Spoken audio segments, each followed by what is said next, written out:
It's Friday, and I'm back with the next in our Fanzine Friday series. Today we're taking a look at First Encounter number 6. Please stick around. I'm AZ Mountaineer. This is our channel, Old School Rules, where we celebrate the community of old school gamers and grognards who like classic RPGs, miniatures, magazines, and everything that goes with it. Each week on the Fanzine Friday series, I take a fanzine from my collection off the shelf for a closer look. Today, it's First Encounter number 6 from April of 1983. Hope you enjoy the video. So this week we're continuing our look at First Encounter. It's the product of Kelly Villemaire up in Canada. This is what our fanzine looks like. It's the same size, sort of 8.5 by 11 paper. It now has this, a heavier stock cover, sort of light brown, and then it's got two-color printing here, which is an update. You'll remember the first 4 issues of this were free, and then last issue he started charging $1. And if you look here, you can see the price tag there on the, well, maybe you can see the price tag here on the front. It says $1, and this is from a store called Good Stuff Games. So I like having that vintage sticker on there. That's kind of cool. Continues to be a fantastic fanzine with really interesting content, all the same sort of themes we've seen before, with some interesting articles. The Have You Ever Played a special feature that they have, and a look this time at a particular type of weapon, which are swords. If you haven't seen my videos before, one of the things that's unique about First Encounter are these tests, I guess you would call them, called Have You Ever Played. It gives you a particular character class, and you sort of test yourself to see how well you know that character class, maybe racial abilities, the strengths and weaknesses of the monsters or traps, tricks you're going to face. And after we look at the fanzine, I'll play through that. We'll see how I do. I think I'm 1 survival, 4 deaths so far. John Frazer does this, as I read it correctly, does this issue's Have You Ever Played contest or article. So that's kind of fun, and you guys can play along with me and see how you can do. Here's the cover. I think this cover is fantastic. Probably of all 7 covers, this is probably my favorite. Really cool artwork. I love the tone of this, like the dark woods with the knight there on horseback. Looks like that knight's all alone out there in the forest, and sort of the glowing eyes. I just think it's really cool. You may have noticed, I don't know if I've said it every video, there's sort of a theme to several of these fanzines, and this one is focused on your mount, your horse. And so he's got articles about different type of horses, armor for horses, jousting rules, as well as some other stuff thrown in. Anyway, fantastic art. If you look at down here in the bottom right, you can, on the sword that's laying there, you'll see Eric Holtz's name, but also you'll see the name of a second artist who participates in the fanzine this month and does some of the art, in particular with these horse articles, and her name is April Keys. And so it's not clear who did what part of this fanzine. At least it's not clear to me who did which part of the art on the cover of this fanzine. Here's our table of contents. We have the editorial, mail from our readers, mounts, which is looking at different types of horses, some news around the industry, rules for jousting, game reviews, video corner, gun gallery 2, which is look at more guns for top secret. Careful, he's unarmed, which is an alternate unarmed combat. Have you ever played? This time I think it's a bard. For DMs only, DM tips or thoughts on a particular topic, some new monsters. A focused look on weapons, this time it's swords. You're on the air, which is a traveler article, and then potions on parchments, which started last issue, which is just a new potion. Contributors, Kelly Villemaire puts it together, does much less. I mean, at the beginning, Kelly was doing basically all the articles. Eric Holtz, of course, is the main artist. John Frazer now probably does way more than half of the articles this time. And apologies to John. And I blame Kelly for this. He was inconsistent in how he was spelling his name. Sometimes it had an S, sometimes it had a Z. It looks like now it's settled in, or it's always a Z. Klaig Morton, Gary Harper, Cameron Munn, and Rod Mont make contributions. This is actually the inside cover, and it's an advertisement from role players, or RP Game Masters. It's a company in Canada. And I thought this was interesting because they're offering here a $50 prize if you turn in design. You can either be an adventure or a game system. And so, again, I've not heard of these guys. They advertised some products in the last issue, which I've never heard of before. I'm trying to see if I can find somebody who does know that. They talk about a new book that's coming out called Running the Game by J. Everett Steele, published by RP Game Masters. It says soon ready for release. So again, not 100% sure it ever got published. Covers all aspects of moderating or being the referee, dungeon master of any role-playing game. Topics such as providing motivation to your players, being organized, reasons to role-play, and much more. So it seems like it'd be an interesting read, especially the sort of early era thoughts about what people were talking about are always interesting. And British Columbia Festival of Games was a big success, and I think they talk more about that later. Here's our editorial, which is very short. And he says, don't blame the game store. I know that this fanzine did not get there on time. He tells sort of a silly story about that he was out at a pub with someone, and they said, when's your next fanzine coming out? And he said, I don't know, it's just a good question. And then it occurred to him, oh yeah, that's my responsibility. But he said the real reason is just that he decided to add more pages and also to add the color to the cover, and so that slowed down the publication schedule. Yeah, and he mentions that now he's sort of promoted John Frazer along with Cameron Munn to being staff writers because they're making consistent contributions to the article. He also says a guy named Oliver Thomas is an artist this time, so we'll see if we identify his art somewhere along the way in here. In terms of mail, the first guy says he thinks it's a great fanzine, even though it's $1, he still thinks it's worth that. One guy says that he really likes the gun gallery for Top Secret because it shows drawings of what those different guns look like. And then there's a guy who writes in, he's very happy about the Imperial Dragon being offered as a prize because he thinks it's really, really good, although he does point out a couple of errors in the advertisement. And then down here at the bottom, we've got the answer to a word search that was in there last time, and he announces the guy who won the Imperial Dragon. Okay, first article is on horses. They call them mounts. They talk about light war horses, medium war horses, heavy war horses, draft horses, mules, ponies, and then they have this character sheet essentially you could have for your horse. Type of mount, name, hair color, origin, hit dice points, number of attacks, size, movement, whether they're shod or not, when they were shod, so you can remember to fix that. They, in the article, talk about giving your horses some stats like strength, dexterity, intelligence, and temperament, so you can do that. Jumping height, you can list feats and tricks, we'll talk about in a minute. Armor, all that kind of stuff. Really thorough. So here are all these different type of horses that she has drawn. And it's a light, I'll go top to bottom, left to right. So we got light war horse, medium, heavy war horse, draft horse, mule, and pony.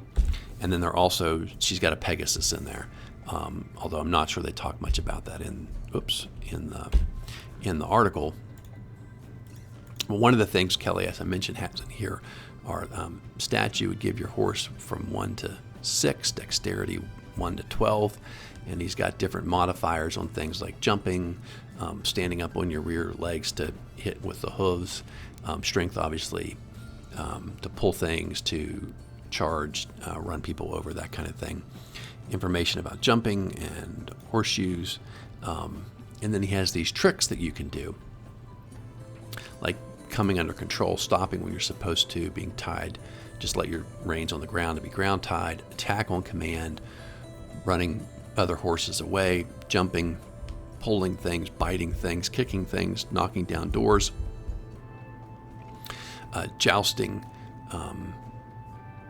summoning aid, your ability to stand on the back, which is more, it seems like, your trick than the horses, throwing things with its mouth. I'm not really sure where that's coming from. The ability to operate while invisible, to come when called from up to 240 yards away, to go upstairs, to play dead, to swim, or to reach up with your mouth and try and pull off anyone who was not your normal rider or someone that somehow you've told the horse would be okay. Anyway, so lots of great stuff there for the horses, and we'll look a little bit in a minute here at their armor. We'll come back to that. Here's the news article. The first one from Klaig Morton, who is connected to RP Game Masters, and he's got the discussion here about the British Columbia Festival of Gaming and talks about the games that were played, some people who won some tournaments. And then Kelly Villemaire has some other convention news, talks about the Arts, Science, and Technology Center in downtown Vancouver. Will be a fantasy role-playing convention. Can Games is going to be over in Ottawa, focusing on a D&D tournament. And then Wizard's Corner, which is a game shop that advertises in here in Saskatchewan, will run a fantasy show at the Hospitality Inn in late spring. And they're going to have a D&D tournament. So just some cool stuff going on in the industry. Here are jousts. And he's got rules for this, just one page. Talks about different places you might joust, for trial, for show, for real, whether you might use different types of tips on the end there. And here are the different types of tips he says you might use in different types of jousting. And remember he gave his horse stats, so he's got some different modifiers when you do your rolls for jousting based on dexterity and strength of the horse, as well as the different types of armor that the person sitting on there would do. And the way he does it is if you get a hit, if you hit, someone rolls to hit and hits the other person with their lance or their jousting lance, then the person who gets hit has to roll under both their dexterity and then roll under their strength on a d20. And if you fail either one of those, you get knocked off. So pretty simple rules there for jousting. Okay, and then I mentioned that they had different types of armor as well for the horses, and here you'll see, leather barding, scale barding, chain barding, plate mail that you could get for your horse, and then that gives them different types of armor class. The game review is for a board game called Civilization. I think it was Avalon Hill. It was fairly successful, and this guy likes it, says it's really a lot of fun to play. And then we've got this computer game called Dragonfire for Atari or Intellivision, which seems fairly simplistic. He says first it's sort of like Pitfall or Donkey Kong. You're running along, jumping over top of some fire, or ducking under, or jumping over some fire till you get to the other side. And then you have to fight your way through room after room where the dragon shoots fire at you and you try to grab treasure without getting hit. Gun Gallery 2, John Frazer, more top secret weapons. And so he's got their stats and some pictures of the different types of guns here. The next one is an interesting article. John Frazer, it's called Careful He's Unarmed, and the focus is on unarmed combat. And if you've ever run unarmed combat, pummeling, grappling, and overbearing from the DMG, it's complicated. And it's different than the normal D20 system, right? It's a percentage-based system, and you get all these different percentage modifiers. So that's a fair point. His solution here is not all that uncomplicated, if you ask me. Several people have addressed this issue over time. So here's just an example. Pummeling, and all three of them are done the same way. You've got a to-hit table, so you've got strength and dexterity, and you have a chart, and this gives you the number that you would need to roll over in order to hit. So let's just say you have a 16 dexterity and a 12 strength. You're going to need a 10 in order to successfully hit somebody pummeling. And then we've got these modifiers here. The attacker's armor class, every point reduces what you need to roll. And so I think it's designed to say is it's easier to fight without armor on, right? So if you needed a 10 and you had no armor, so your armor class was 10, I think you would need to roll over a 0. I think that's the rule. If the other guy is slowed, it's -2, stunned, -4. This I don't quite get. Helpless, only -1. I don't know what helpless means, but apparently it's less problematic than being stunned or slowed. If the opponent has a movement rate over 12, then it raises the die by 1. If the opponent has haste, it raises the die by 2. All these obviously cumulative. If you're using a wooden butt or a mailed fist, you lower it by 1. A metal pommel, lower it by 2. And then we have modifiers for the other side's armor class, leather +2, ring scale studded +4, chain splint banded +7. So for example, you needed a 10. Let's just say you had your armor class was 5 so of chainmail, right? So then the way I'm reading that, you'd lower it by 5, so you only need a 5 to hit.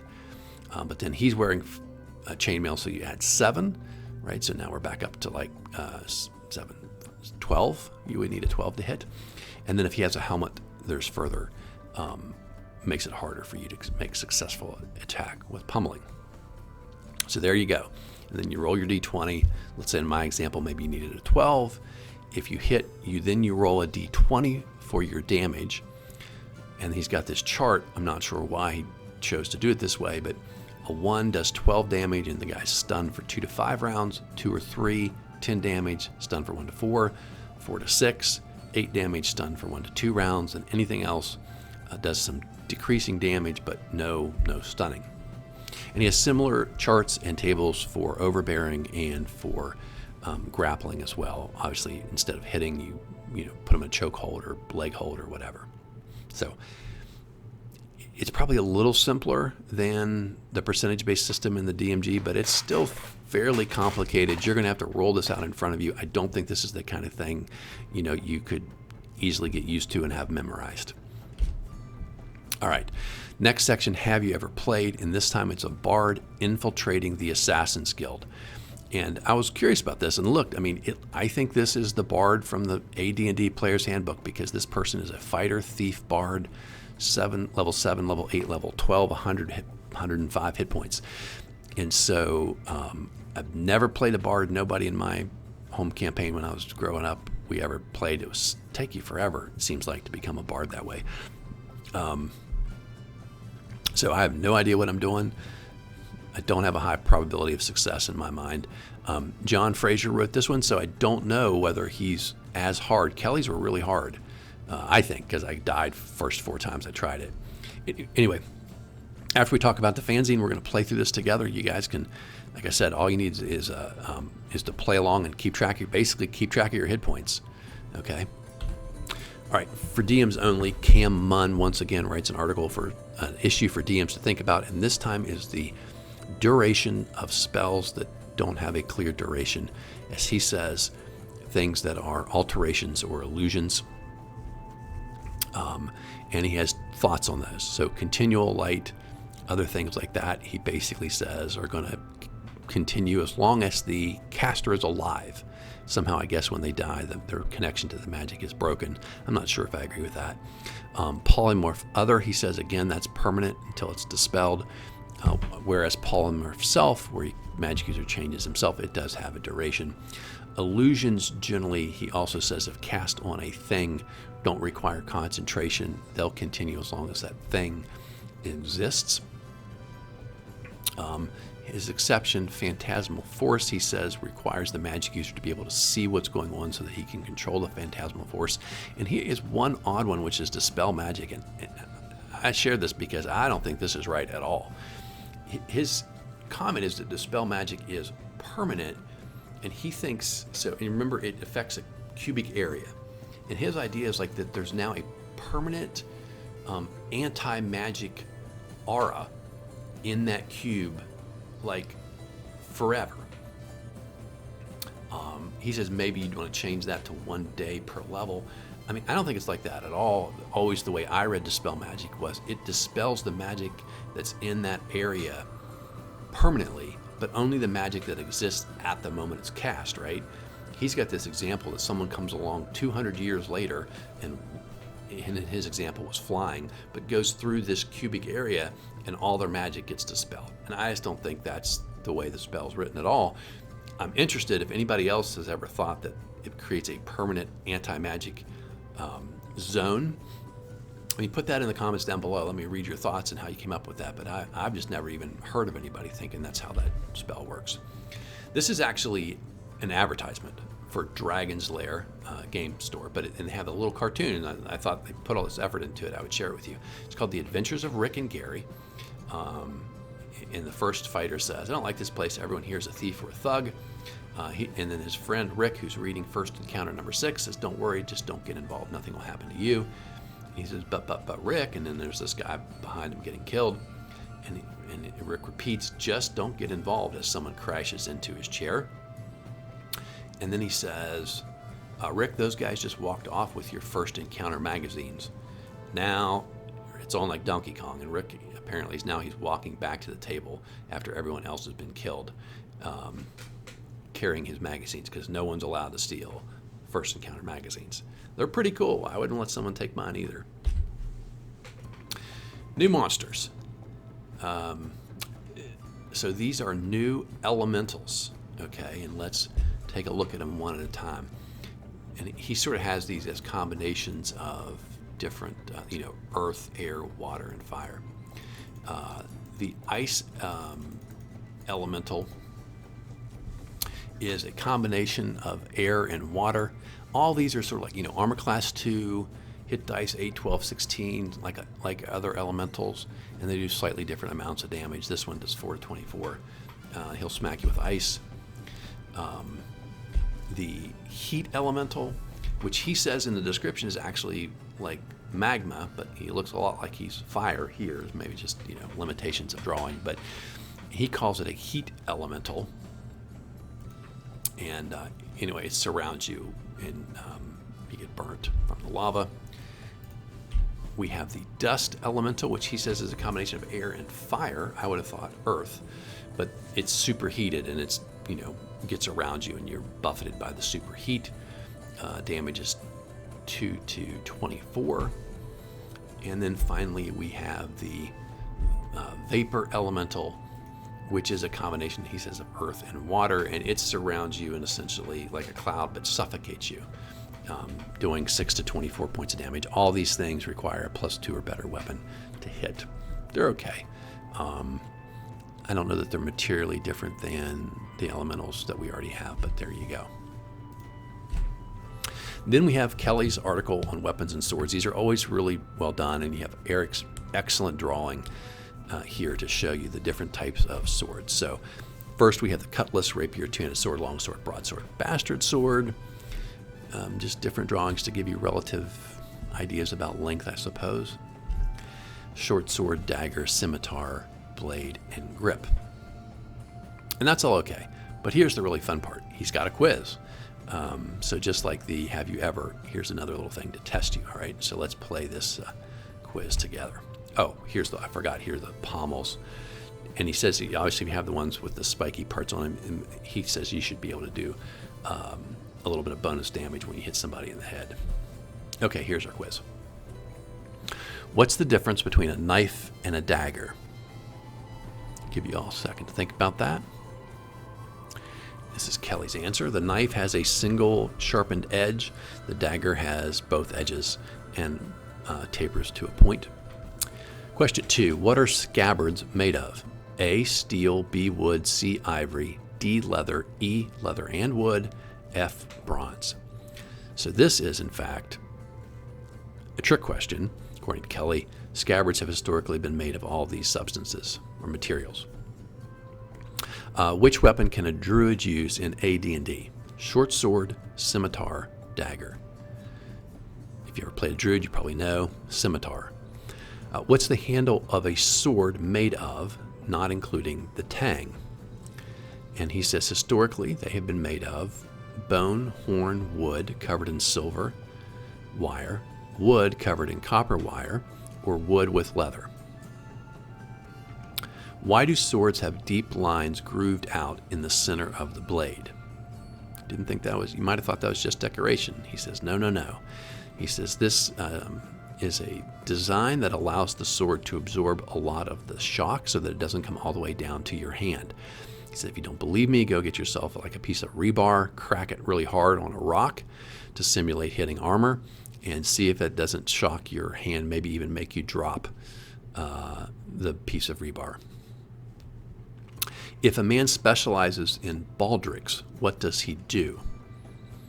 He makes leather belts where a scabbard would be attached to, and maybe also would make the scabbard itself. Question 7. What's the most important factor to increase the damage inflicted by a sword?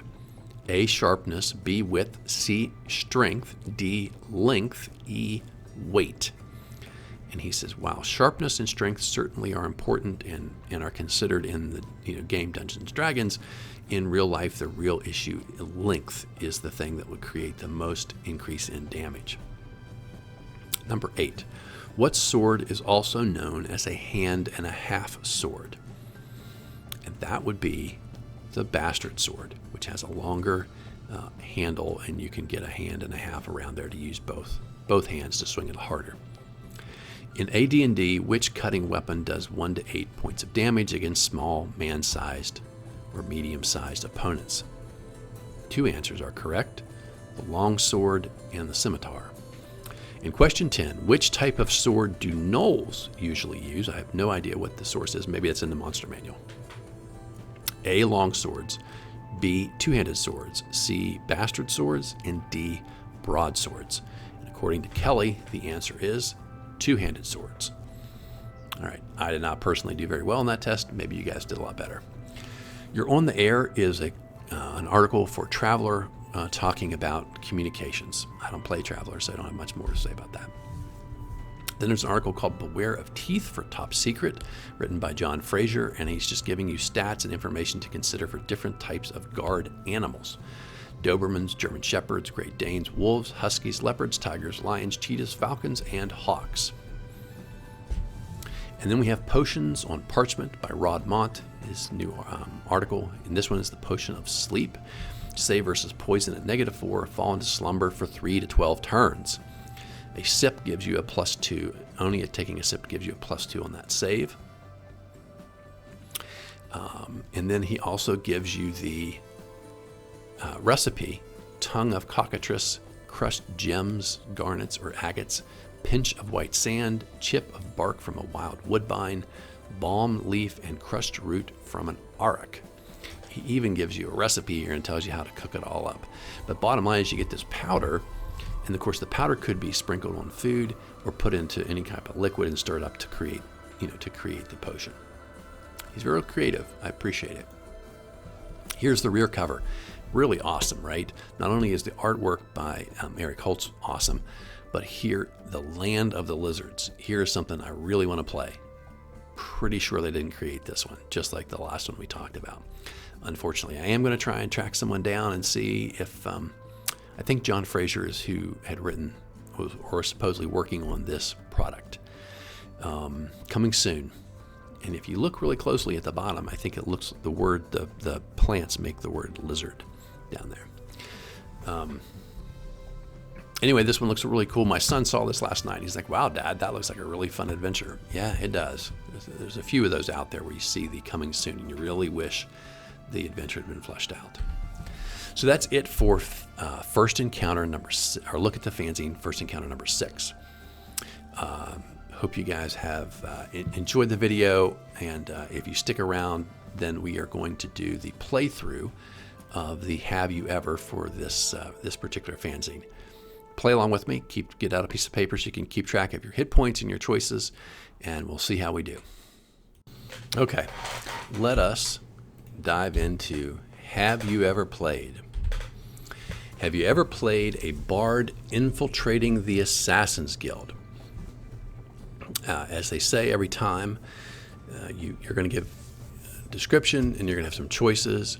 Sometimes every choice results in damage, and you just have to pick the best choice of the options available. Here's our character's background.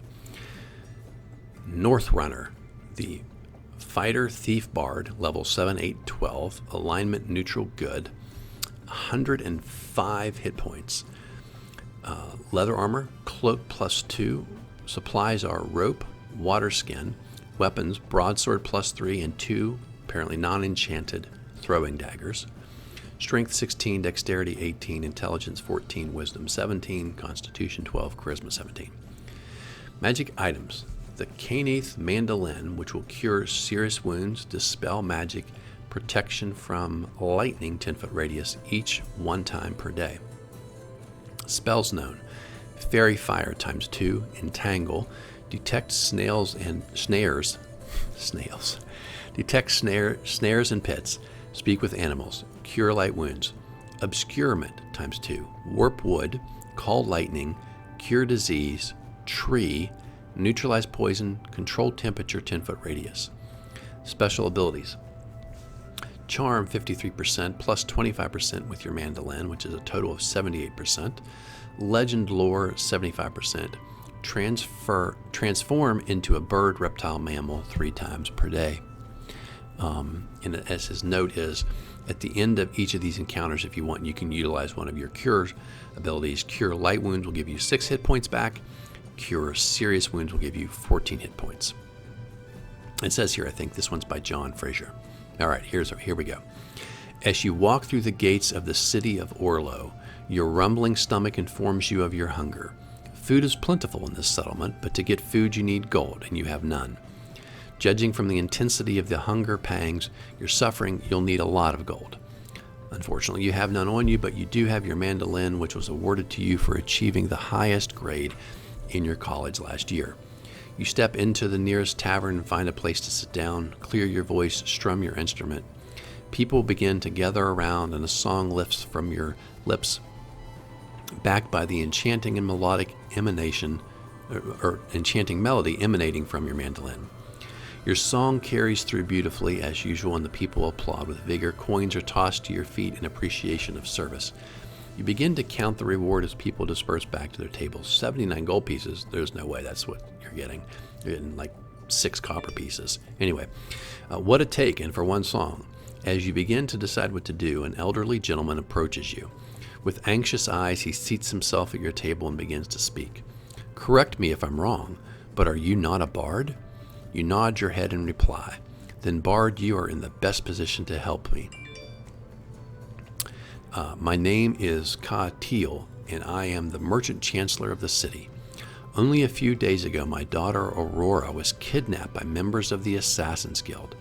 I appealed to the city governor for help, but he refuses to interfere with the operations of the guild. The guild master has sent me a message telling me to give the guild control over the trade of the city, or my daughter will die by slow torture. I have spoken to countless mercenaries in the past week, but all are afraid of opposing this guild. I have but 2 more days of grace before I must give my answer to the guild master. Whoops. I now ask you, no, beg you, help me by rescuing my daughter from the clutches of the criminals. You look at Katil with experienced eyes and see he indeed is speaking the truth. You begin to ponder the merits of helping the old man, and he adds, I could make you a very rich man, bard. This makes up your mind very quickly, and you accept the job. Besides, you never did like assassins. You glance over the merchant's shoulder and see a dark figure beating a hasty retreat out of the tavern. A spy? Oh well, there's nothing much you can do about it now. The merchant buys you a filling meal, and you set out into the cool, early evening air, with a clear, cloudless sky, pondering where the best place to start looking for clues to lead to the Assassin's Guild is. As you walk down the cobblestone street, a tall, handsome individual approaches you. He carries a sword by his side and wears leather armor and a cloak. When he sees you, he smiles and walks over. Now that he is closer, you see a lute slung over his back. Another bard. Well, why not? I don't think so. In any case, you could use the company. The other bard speaks first and says, Greeting, friends. My name is Procyon of the Klaig College. You return the greeting by saying, And greetings to you, Procyon. I am North Runner of the Canaith College.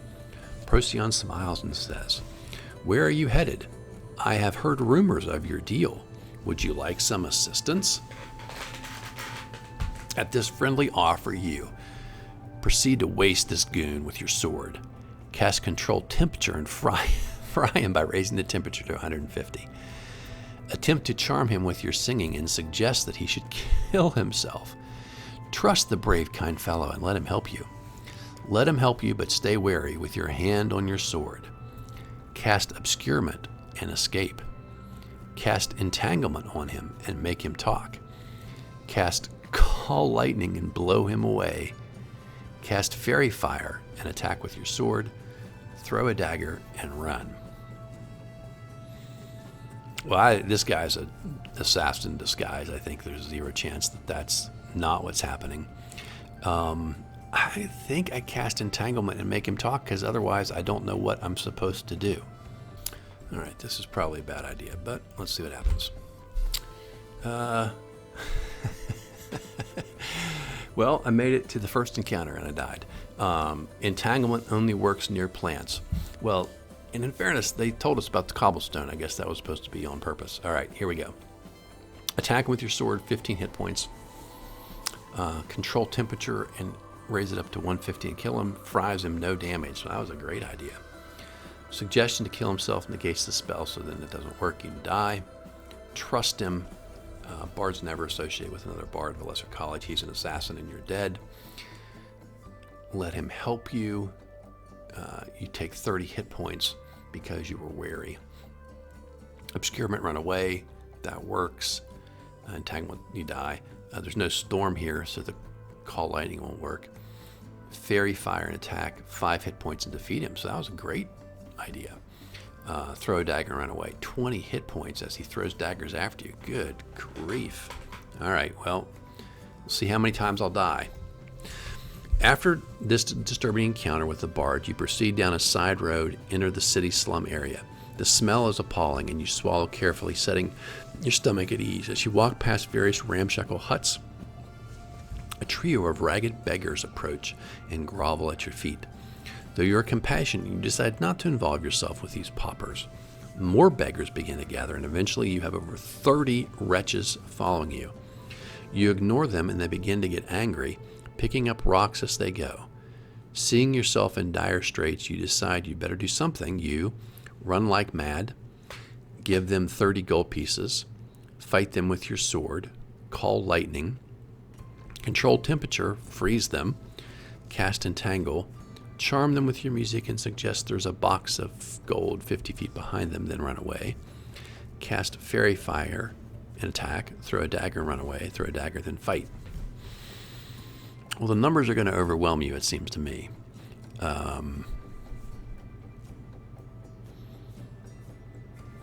Yeah.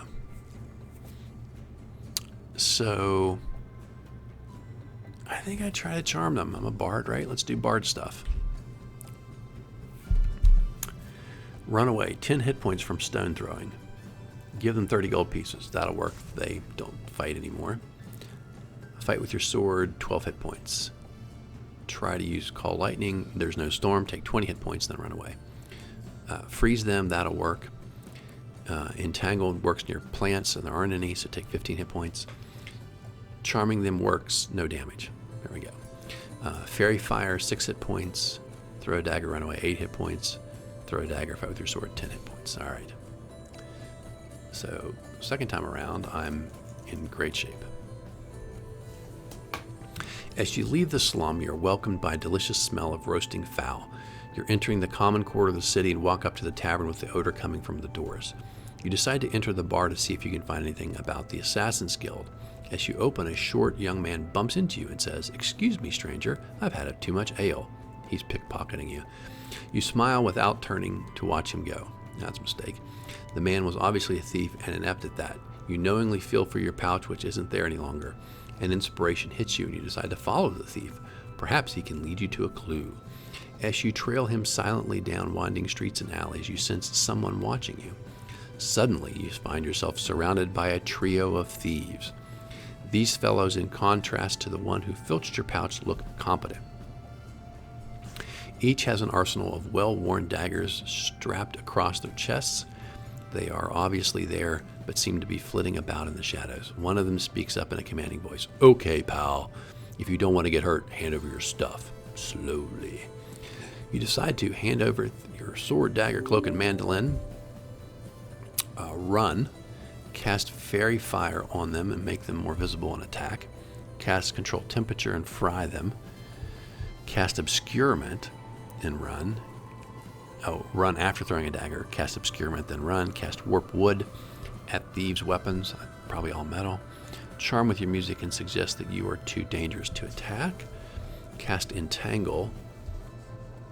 Attack with a sword after throwing a dagger.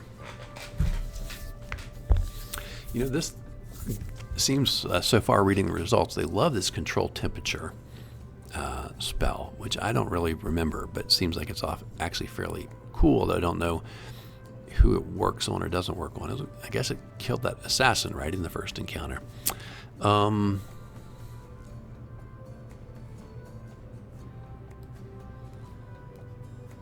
gosh, I'd like to charm them, but I don't know what the rules are about that. So I'm going to do the control temperature and see if that works.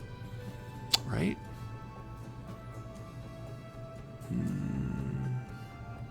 No, I'm going to cast Fairy Fire. All right. You hand them everything, then they kill you. Runaway, 16 hit points. Fairy Fire, good choice, 14 hit points. See, sometimes even the good choices, right? The temperature worked as well. You kill 2 of them and fight the other one. Obscurement lets you run away. Either way you do it. Warped Wood, they have metal weapons. That doesn't help, 22 hit points. Bards don't look that dangerous. They make their saving throw and fight you, 24 hit points. Entanglement doesn't work because you're not near plants. And if you just straight up attack, you take 28 hit points. All right. After that unfortunate run with thieves, you decide to continue following the other rogue, if at all possible. After a few minutes, you spot him counting the gold from your pouch in an alley. You silently creep up, grab him by the arm, wrench it in a powerful hammerlock. He screams in pain and cries, "Hey, come on, not so hard. I'll give your money back. Let me go."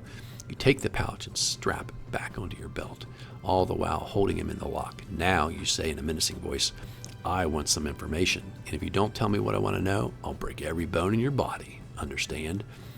The apprentice thief nods his head and says, "Sure thing. What do you want to know?" You ask him about the Assassin's Guild, but he says, "I don't know where you can find them, but I can take you to the Black Market District. Maybe you can find something about the guild there." You nod your head in acquiescence, and he leads you to the Black Market and fades into the shadows. As you approach one of those stalls, a fence calls out to you, "Ah, young man, wouldst thou be pleased with mine wares?" As you look over his display, you decide to fight him and steal everything.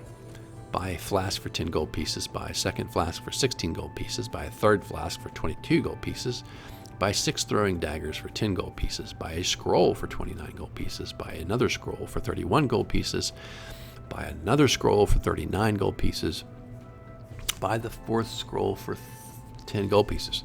Now, how in the world are you buying scrolls you don't know what they are? That's a great question. Remember, we have 76 gold pieces, so we have some limits here. The flasks, I guess those are going to be potions. And I guess I can only buy one thing. Interesting.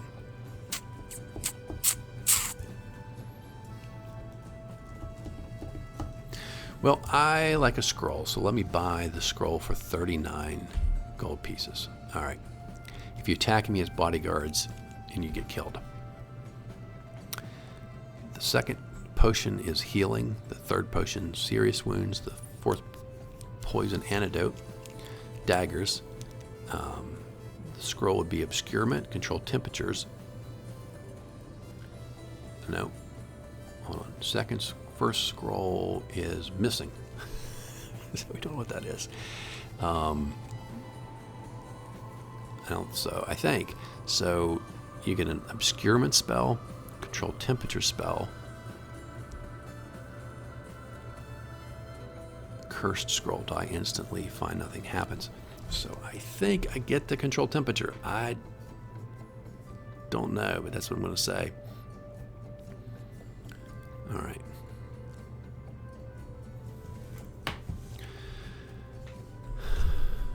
Note, when buying items, you may purchase more than one if desired, as long as your gold holds out. Thus, if you wish to obtain the first scroll and the second flask, your choice will be D3. This cost me 45. All right, so let's go back. I'll get myself a flask as well. And what is that? Serious wounds. 14 hit points. Okay. Yeah, which I'll drink and brings me back up to full hit points, right? Yep. Okay. As you leave the Black Market District in the thieves' quarters, you notice it is but an hour before sunset. You slowly wend your way out of the mazes of streets, and at dusk you find yourself near the city palace grounds. As you stride past the walls, you see perhaps half a dozen cloaked men terminating an equal number of palace guards in the garden.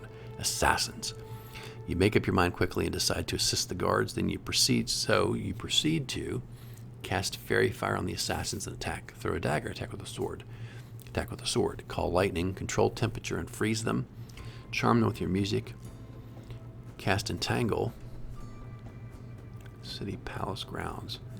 I don't say any. Oh, in the garden. Cast Entangle. Just because. Good choice. No damage. Okay. Fairy Fire. Okay. 24 hit points. Throw a dagger and attack 32 hit points of damage. Just attack 36. There's no storm. If you call lightning, 34. Control temperature. No damage. Charm them works. No damage. Cast Entangle works. No damage. Charge in with a dagger. Take 52 hit points. Call for assistance. 30 hit points. Call for help and then attack 27 hit points. Okay. So pretty happy about that. Now the fight is over. The Palace Guard Captain thanks for your timely assistance. He'd be happy to lend you several men for your mission, but you know that the soldiers would attract too much attention and you decline. He shrugs his shoulders and gives you sketchy directions to the guild house location, somewhere in the woods north of here. Beware the beasties that roam the forest at night. With that advice, he wishes you best of luck. Oh well, here we go. You walk out of the city into the night, traveling north. After a few hours, you approach the edge of the forest. The night sky is clear and starry. No call lightning. As you enter the woods, 5 or 6 giant ticks fall out of the branches and land on you. Yuck. Cast Fairy Fire, attack with dagger. Fairy Fire, attack with sword. Control temperature and burn them. Run and hope they fall off. Attack with a sword, attack with a dagger. Cast Entangle. Cast Tree. Turn into a bird and fly away. Turn into a bear and rip them with your paws. Interesting.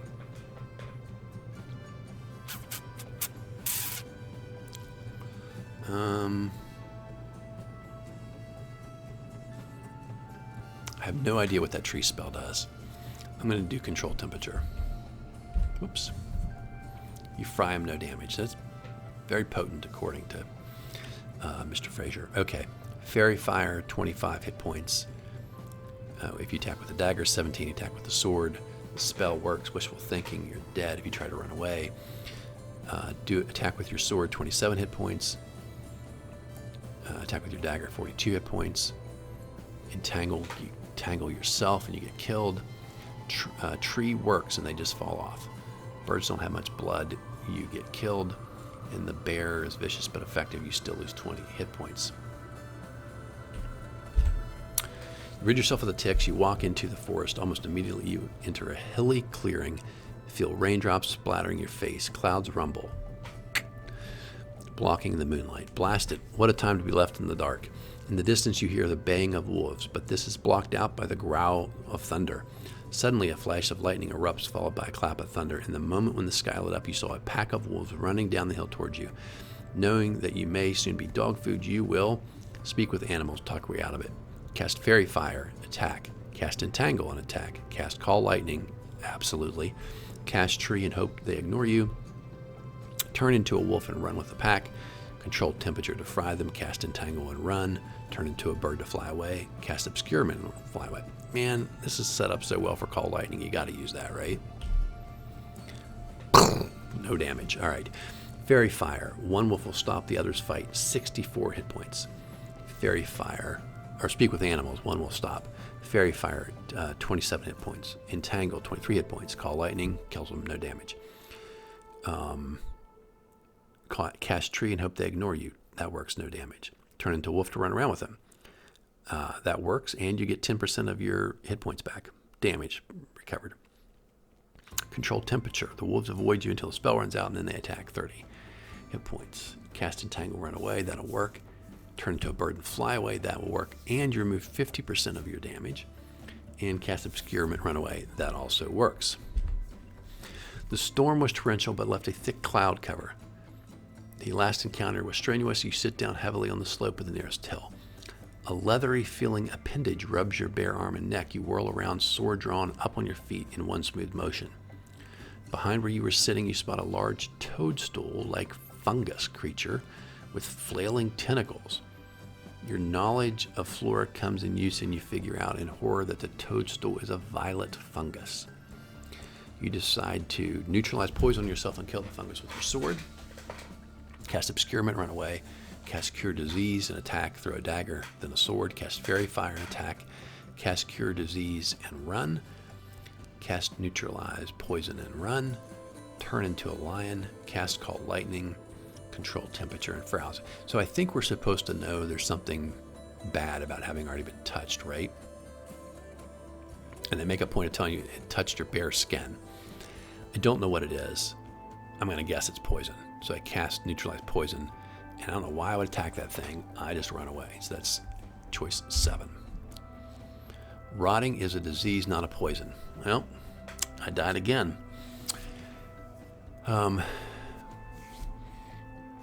If you attack it, it hits you again, you'll die. So the only choice is cast cure disease and run away. Otherwise, you just die. Tough encounter. Good test. I totally failed. Moving on. You continue to make your way through the forest. You spot a flicker of light behind some trees. You walk to the edge of a small clearing and see a campfire surrounded by 4 tents. The fire is inviting, but you restrain from entering. Suddenly, a human dressed in studded leather emerges from the furthest tent. Apparently, he has sharp eyes, for he sees you almost immediately. Before you can act, he makes a hue and cry, and 6 more men erupt from their tents, all armed. One of them, probably the leader, is wielding a javelin with a blue crystal head that sparkles. He hefts it and prepares to throw it. The others all have spears. You decide to cast protection from lightning and attack with your sword. Cast fairy fire, attack with your sword. Cast fairy fire, throw a dagger, attack with a sword. Turn into a bird, fly away. Cast call lightning. Cast entangle and attack. Cast obscurement and run away. Cast warp wood and attack with your sword. Cast tree and hope they think you escaped. Charm them with your music and suggest the leader is insane. So I don't know what the blue crystal is, but it makes me think it's going to be lightning. Plus he threw that option in there, right? But I don't really like the attack with the sword idea.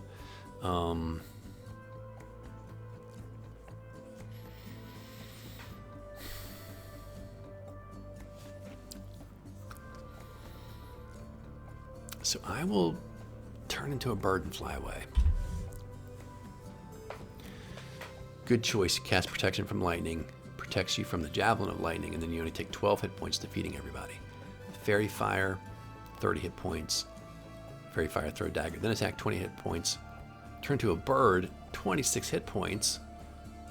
Good grief. Storm's over, no cast lightning. Entanglement, good, but you still take 21 hit points from the javelin. Obscurement, run away, good, no damage.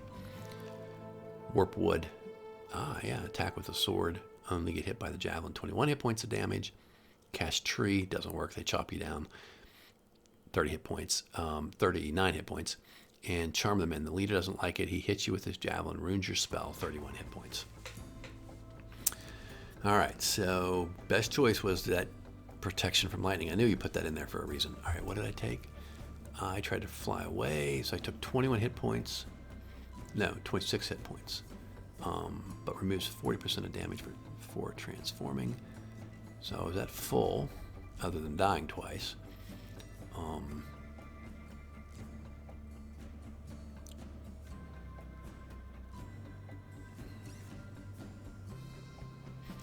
right, so take 15 points, I think, more or less. All right. That was too close for comfort. What would have happened if the leader had more of those ruddy weapons? You shudder to think. You continue your walk into the dark forest, pondering your next move, and suddenly your sharp ears pick up a faint melodic singing in the distance. Intrigued, you move towards the sound. Your head becomes somewhat dizzy and light as the song penetrates your mind. Shaking your head violently, you peer up into the branches of a nearby tree and spot 4 of the ugliest harpies you've ever seen in your life. They're going to eat me. Quickly, you decide to plug your ears with cloth, attack with a sword. Play your mandolin and attack with a sword. Throw a dagger and run. Cast obscurement and run. Cast entanglement and attack with the sword. Throw a dagger, attack with the sword. Control temperature and fry them. Cast tree, hope they ignore you. Cast call lightning. Cast entangle and run.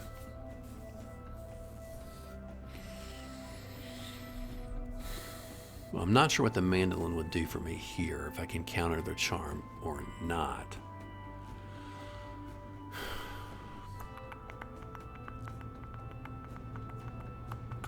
I think that's what I'm supposed to know to do, so that's what I'll try to do. All right, plug your ears, 19 hit points. Play your mandolin. Your singing cancels their melody. You take 12 hit points.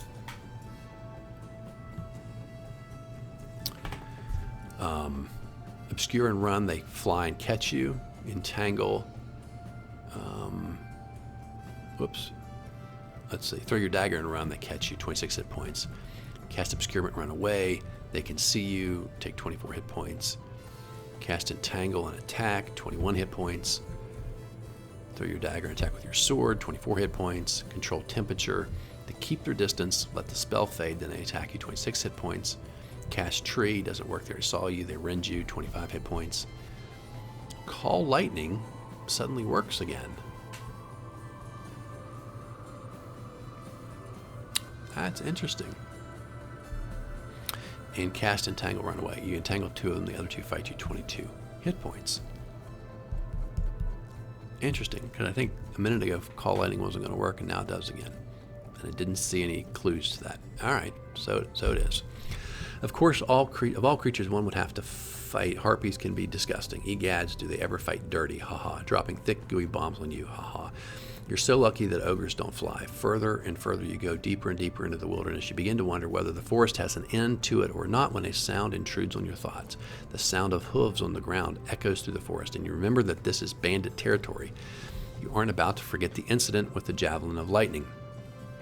Behind several trees, you see silhouettes of something approaching. Since you have initiative, you cast entangle and charge in. Cast obscure and run. Cast tree and hope they pass you by. Cast fairy fire and charge. Throw a dagger, cast entangle, attack. Cast protection from lightning and attack. Approach carefully with your sword drawn. Throw a dagger and run. Cast entangle and run. Charge with a sword.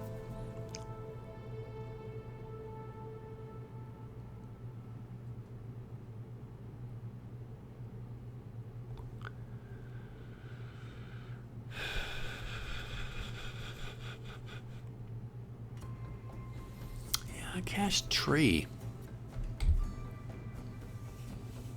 All right. You cast entangle, charge in. You end up fighting 3 centaurs. Take 29 hit points of damage. Obscurement, run away. You get away, no damage. Cast tree. The 3 centaurs walk right past you, no damage. Cast fairy fire and charge. Fairy fire and charge in. 32 hit points of damage. Throw a dagger. Cast entangle. Attack with a sword. 24 hit points of damage. Protection from lightning, which is worthless. Then attack. 30 hit points. Approach carefully, sword drawn. 3 centaurs greet you and cure you for 10 hit points with a potion. Well, that would have been nice, huh? Throw a dagger, run away, 22 hit points from their arrows. Cast entangle and run, no damage. Charge in with your sword, 33 hit points. All right. Again, you trudge on, wishing your journey was over. You may well be conditioned for travel, but this trip is getting the best of you. Quite accidentally, you spot a large clearing to your left. As you silently approach, keeping hidden, of course, the edge, you see 2 half-orc guards standing in front of a cave entrance. This is it, the Assassin's Guild house.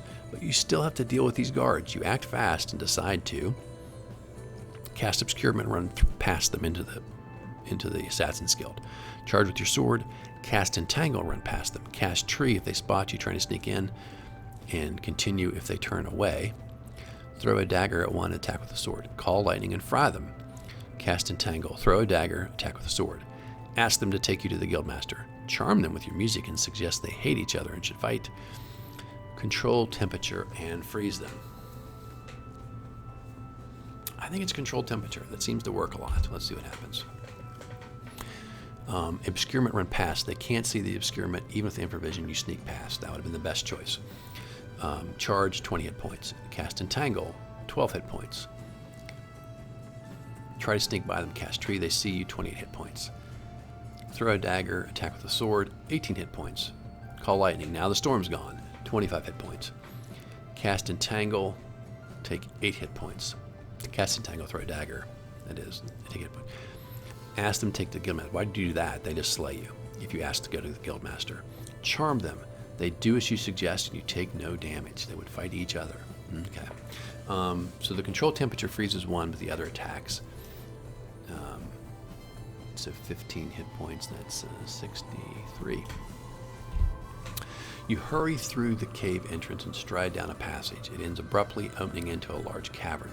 Behind you, you hear the rumble of thunder as another storm builds up outside. Can't do it inside. You shift your attention back to the cavern and see that it is lit by several lanterns. There appear to be no other exits in the cave than the one you came in. Then, to your surprise, a rock panel slides to one side and 4 assassins confront you, emerging from the opening. You hear footsteps behind you and see 2 more assassins taking up positions to your rear. Surrounded and outnumbered, you know you'll be dead unless you act fast. You see that they are all armed with a dagger and sword, both of which glisten from sticky fluid.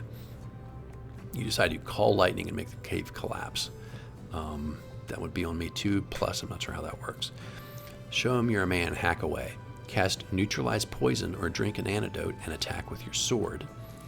Cast fairy fire, attack with your sword. Cast entangle, attack with a sword. Charm them with music and suggest you're a friend. Cast obscurement and run. Throw a dagger at the leader. Cast warp wood, attack with a sword. That won't do anything. Throw a dagger, attack with a sword. So I think we're supposed to realize that I've noticed there was poison. So I think N3 is supposed to be the best choice.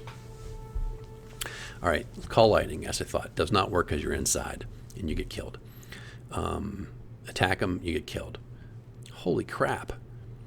Cast neutralize poison and attack. I still take 53 hit points. I'm down to 10. Fairy fire and attack, poison, die. Entangle and attack, no plants, die. Charm them. The leader saves, ruins your spell, attack, die. Obscurement and run, nowhere to run, you end up surrounded, die. Throw a dagger and run, nowhere to run, attack, you get attacked and died. Cast warp wood, their weapons are metal, you die. Throw a dagger, attack with a sword, brave, you die. So holy crud, the 53 hit points is the best that you're going to do. That's horrible. All right, this is a little hard to read. You run down the secret passage after the encounter with the assassins, still a little scared from being so close to death. This hero business can be painful.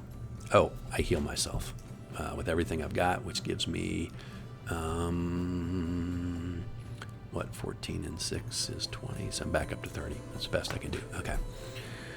The passage ends abruptly like the one before, except this time it opens into a cavernous garden tangle. Someone has cast some sort of light spell on the cavern ceiling, for there are no other light sources here. The floor is packed with undergrowth and has a few trees growing out of it.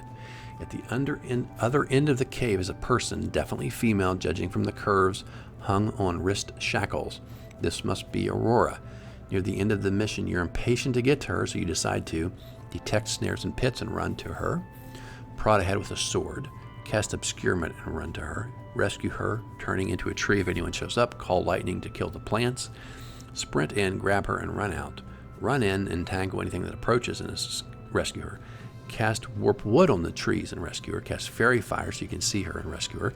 Hack at the undergrowth with your sword and rescue her. I cast detect snares and pits because I've never used it yet. Excellent choice. This helps you make it in with no damage. Prodding ahead snaps a tripwire and you die from darts. Cast obscurement, doesn't do anything. You set off a tripwire and die from darts. Rescue her to turn into a tree if anything appears. Tripwire, darts. Call lightning, doesn't work because you're inside. Tripwire, darts. Sprint in to grab her. Tripwire, darts. Run in and entangle anything that approaches. Tripwire, darts. Cast warp wood.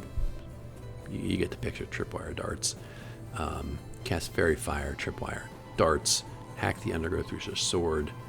Snapping a tripwire, darts. So there's only one acceptable choice. Okay, that is it, and we have successful. You managed to get back with Aurora with no problem by dawn. Catil greets you happily, offers you Aurora's hand in marriage and an ample amount of gold. Aurora is a pretty girl, charisma 16, and you could do much worse without the money he offers you. But you decline and only stay for the day. As you walk off into the sunset, you hear a voice behind you say, "Who was that masked man?" "I don't know, but he left behind this silver mandolin string." That's our playthrough of Have You Ever? Have you ever played a bard attempting to infiltrate an assassin's guild? Died in the first encounter, died again. Third time was a charm for me. Hope you guys did a little bit better than that. Leave comments down below if you played through and let me know how you did. Hope you all enjoyed this bonus feature. I hope you're enjoying these videos on the First Encounter fanzine. Have a great weekend. Until next time, my friends, keep rolling 20s. Bye.